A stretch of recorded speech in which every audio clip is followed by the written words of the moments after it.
Hello guys, তো আমি চিংড়ি মাছের মাথা বাটা করব। পুরো লোটে মাছের মতো লাগে খেতে।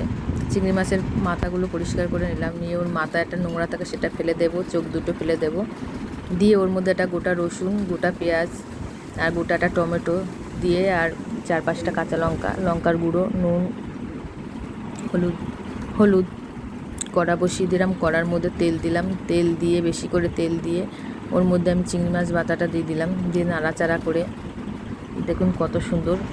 লাস্টে ধনেপাতা দেব, ধনেপাতা দিয়ে নামিয়ে দেব। কত সুন্দর কালার এসছে দেখুন বন্ধুরা। আর খেতে পুরোটাই লোটে মাছের মতো লাগে, মানে এত সুন্দর লাগে কি বলবো। তো আমার শ্বশুরবাড়িতে চিংড়ি মাছের কিছুই ফেলে না, চিংড়ি মাছের কিছুই ফেলা যায় না, মানে করতে জানলে আর রান্না করতে জানলে মানে কিছুই ফেলা যায় না।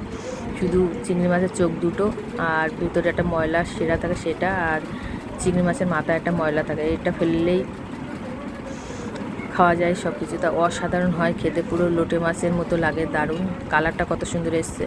আর চিংড়ি মাছগুলো আমি একটা আলু আর পেঁয়াজ আর টমেটো দিয়ে একটু ঝাল মতন করে দিলাম ছেলেকে।